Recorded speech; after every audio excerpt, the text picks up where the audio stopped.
Hoje estamos aqui no Botânico das Asas para gravar o 7º capítulo do livro O Maravilhoso e Bom Deus, de James Bryan Smith. No capítulo 6, falamos muito sobre o pecado e falamos da importância de desacelerar. O nosso mundo atual está muito acelerado. Nós queremos fazer 10.000 coisas ao mesmo tempo e acabamos esquecendo as partes mais importantes. Esquecemos a nossa família, esquecemos a importância de nos comunicarmos com o Senhor. Então, desacelere, mude as suas atitudes, abandone o pecado, abandone aquilo que tem te afastado do Senhor. Vamos à nossa leitura de hoje, mas se você ainda não curtiu, não compartilhou e não se inscreveu, vai lá, curta, compartilha e se inscreva no nosso canal do YouTube, @aurileitura. Tema de hoje, do capítulo 7. Deus se autossacrifica. Minha irmã Vicky é inteligente e observadora, uma das pessoas mais brilhantes que conheço. Ela tem frequentado a igreja durante toda a sua vida, participando ativamente do grupo de jovens durante a faculdade, sendo professora da escola dominical quando adulta e membro do coro por 3 décadas. Nesse tempo todo, ela escutou centenas de sermões. Se alguma pessoa ouviu uma mensagem clara sobre a importância e o verdadeiro significado da encarnação, morte e ressurreição de Jesus, essa pessoa é Vicky. Mas, surpreendentemente, minha irmã, de alguma forma, conseguiu falhar em compreender a mensagem. Ou, talvez, aqueles que usaram o púlpito tenham falhado em comunicá-la com clareza. Vicky não está sozinha. Muitas pessoas não dão uma explicação clara e articulada de por que Jesus se tornou humano, morreu e ressuscitou. Com toda honestidade, a mesma condição se aplica a mim. Durante muitos anos, embora eu ocupasse cargos religiosos, eu poderia oferecer uma explanação básica, como: Jesus morreu para nos salvar de nossos pecados, mas não entendia seu significado espiritual profundo. Vicky e seu marido, Scott, participaram de um curso que eu estava ministrando sobre como ser um discípulo de Jesus. Uma parte importante do curso incluía reflexão sobre a cruz. Vicky analisou o material que estávamos estudando e declarou com toda honestidade: Jim, eu tenho de admitir, nunca entendi a cruz. Sempre me incomodou o fato de Jesus precisar morrer. E é difícil entender por que Deus permitiu que Jesus morresse. Parece algo como um abuso infantil. Ela continuou explicando que a cruz lhe parecia desnecessária, que Deus poderia ter facilmente perdoado o mundo, apenas declarando que o mundo estava perdoado, ou ensinando as pessoas a amar umas às outras. Assim, Jesus não precisaria sofrer. Não haveria necessidade alguma de sangue. Simpatizei completamente com ela. A cruz de Jesus, de alguma perspectiva, parece ser um evento misterioso e ameaçador. E não obstante, toda a Igreja Católica Romana tem um crucifixo, uma cruz com o corpo físico de Jesus pregado nela. E a maioria das igrejas protestantes apresenta uma cruz sobre uma torre ou no santuário. Muitos de nossos hinos são cânticos de louvor à cruz. A morte de Jesus é o início e o centro da teologia cristã. E, apesar disso, muitos de nós falhamos em compreender seu significado, entender por que Jesus escolheu viver entre nós e morrer por nós. Ajudou-me a compreender melhor a natureza de nosso maravilhoso e bom Deus. Narrativa falsa. Nós traçamos nossos caminhos até o céu. Como vimos em um capítulo anterior, vivemos em um mundo baseado em desempenho. Obtemos aquilo que merecemos. Todas as grandes religiões do mundo, exceto o cristianismo, se baseiam nesse mesmo princípio. Os seres humanos precisam fazer alguma coisa a fim de obter o favor e as bênçãos de seus deuses. Seja por meio de adoração, seja pelo sacrifício, seja por uma vida correta, seja por todas essas coisas juntas. Isso parece lógico quando o raciocínio parte de nossa própria experiência. O mundo em que vivemos funciona da seguinte forma: pratique atos bons e coisas boas acontecerão a você. Pratique atos ruins e coisas ruins acontecerão a você. No hinduísmo e no budismo, isso é chamado de karma. Leve sua vida de maneira adequada. Siga os preceitos, ofereça os sacrifícios apropriados e Deus o recompensará com bênçãos. Encontrar Deus é, em grande medida, uma responsabilidade sua. Isso é não somente lógico, mas também bastante interessante, porque nos permite continuar no controle. A narrativa de Jesus. Deus traça seu caminho até nós. O livro que me ajudou a entender por que Jesus se tornou humano e teve de morrer na cruz é Sobre a Encarnação, escrito por Atanásio, bispo de Alexandria. Hoje, ele é reconhecido por ter ajudado a igreja a entender por que a encarnação, Deus tornou-se humano. A morte, a crucificação e a ressurreição de Jesus foram necessárias para a reconciliação dos seres humanos com Deus. Assim, depois de conversar com Vicky sobre as dificuldades de entender por que Jesus precisava morrer, voltei ao clássico livro de Atanásio com essas questões em mente. Transformei minhas indagações e as respostas de Atanásio em um diálogo. Então, imagine você que tenhamos viajado de volta no tempo para fazer a Atanásio algumas perguntas difíceis sobre a encarnação, a morte e a ressurreição de Jesus. James, Atanásio, uma pergunta que as pessoas fazem habitualmente é: por que Jesus precisou tornar-se um ser humano e sofrer e morrer na cruz? Por que Jesus simplesmente não nos ensinou a viver de um modo agradável a Deus?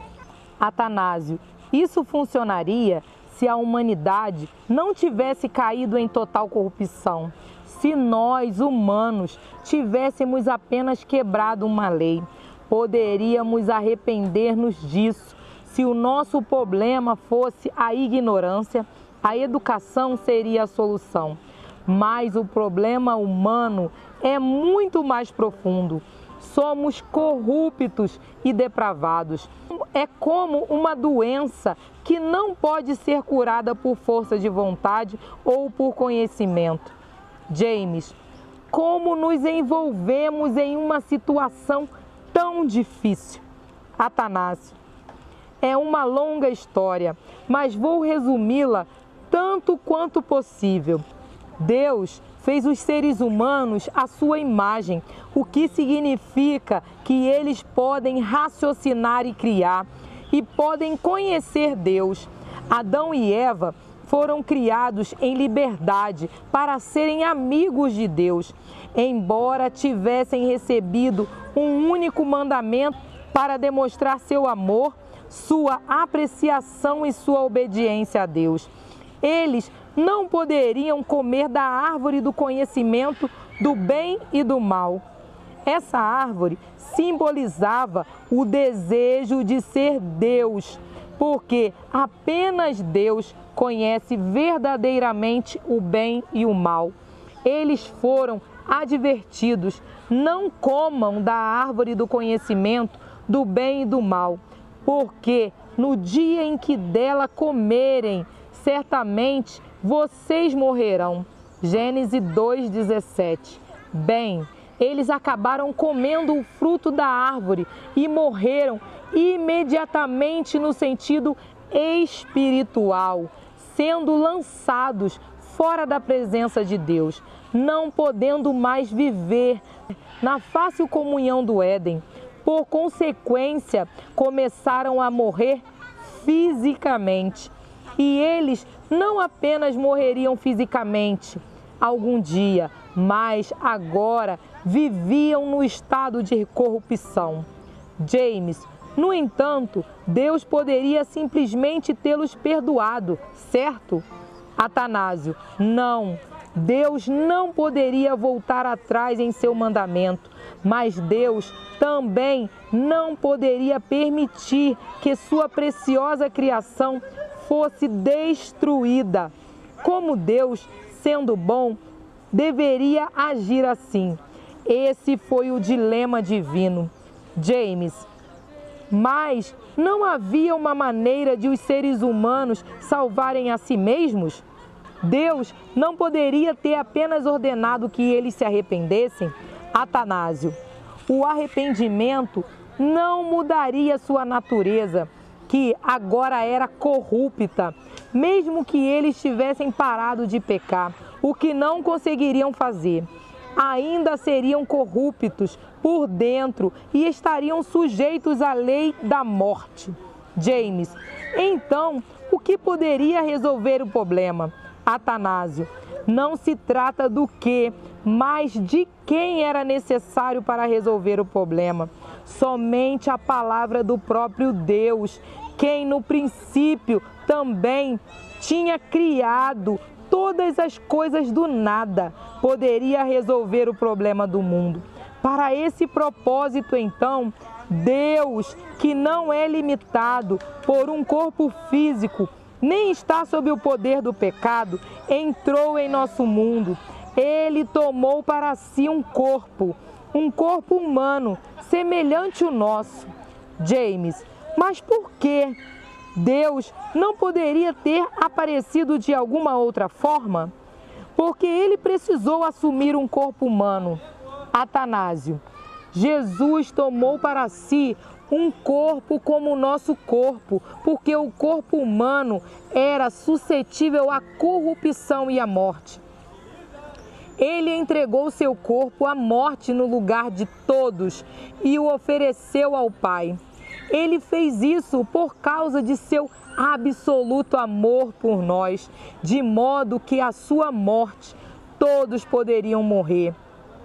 E a lei da morte seria por meio disso abolida. Dessa forma, ele faria a morte desaparecer tão absolutamente quanto a palha consumida pelo fogo. James, então ele assumiu um corpo para que pudesse morrer, é isso? Atanásio, sim, a corrupção só poderia ser removida por meio da morte. Por essa razão, portanto, Jesus assumiu um corpo capaz de morrer. Foi entregando à morte o corpo que ele havia tomado como uma oferta e um sacrifício livre de qualquer mancha que ele revogou a morte para seus irmãos e irmãs humanos pela oferta do equivalente. Ele realizou com sua morte tudo o que era exigido. James, você enfatizou as palavras oferta do equivalente. Não entendo o que quer dizer. Atanásio, a corrupção total, que é o estado dos seres humanos depois da queda, somente pode ser revertida pelo sacrifício da incorrupção total. Jesus era livre do pecado. James, o que isso representa para você e para mim? Atanásio, Jesus reverteu a queda original, fazendo por nós o que não podíamos fazer. Pelo sacrifício de seu próprio corpo, Jesus fez duas coisas. Ele pôs um ponto final na lei da morte, que bloqueava nosso caminho, e providenciou um novo começo de vida para nós, dando-nos a esperança da ressurreição. Jesus, você sabe, destruiu a morte. James, deixe-me passar para um tópico relacionado. Por que Jesus teve de morrer de modo pelo qual morreu, na cruz? Ele não poderia ter morrido de outra forma e ainda assim ter alcançado o mesmo objetivo? Atanásio, Jesus teve de passar por uma morte muito real e pública, inegável, que todos pudessem ver. Se não houvesse as testemunhas de sua morte, ninguém acreditaria em sua ressurreição. Ele poderia ser considerado um contador de história. James, mas por que ele precisou morrer daquele modo vergonhoso? A crucificação era a mais dolorosa e humilhante forma de execução que o mundo conhecia na época. Ele não poderia ter tido uma morte mais digna. Atanásio, eu sei que você abomina a cruz e deve abominar mesmo. Observe, porém, o seguinte: um maravilhoso e poderoso paradoxo ocorreu. Porque a morte que eles pensaram que infligiria a Jesus desonra e desgraça se tornou o glorioso monumento de sua vitória sobre a morte. Embora eles tivessem tentado matá-lo de modo silencioso, a cruz permanece por toda a eternidade como um símbolo da glória de Deus. E é um último ponto, como Jesus teria alcançado o mundo inteiro se não tivesse sido crucificado, já que é apenas na cruz que um homem morre com os braços estendidos. Vamos parar por aqui a leitura de hoje. Nós entendemos a importância, por que Jesus morreu na cruz. Ele morreu na cruz por mim e por você. Morreu por nossos pecados, morreu para nos mostrar que Ele é capaz de perdoar todos os nossos pecados, transformar as nossas vidas. Creia no Senhor, entregue a sua vida a Ele, confie nele em todos os momentos. Que o Senhor abençoe a sua vida, que o Senhor abençoe a sua casa, hoje e sempre. Vamos orar para agradecer ao Senhor por mais um dia. Se você ainda não curtiu, não compartilhou e não se inscreveu, vai lá, curta, compartilhe e se inscreva no nosso canal, @AuriLeitura. Vamos orar. Senhor, muito obrigada por esse dia, muito obrigada por esse lugar. Obrigada, Senhor, porque o Senhor tem estado conosco todos os dias. Obrigada por ter enviado, Pai, o seu Filho para morrer por nós naquela cruz.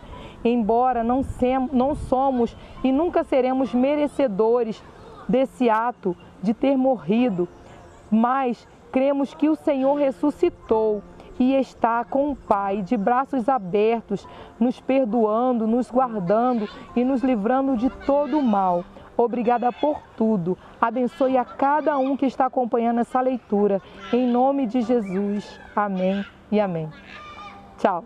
Até o próximo dia de leitura.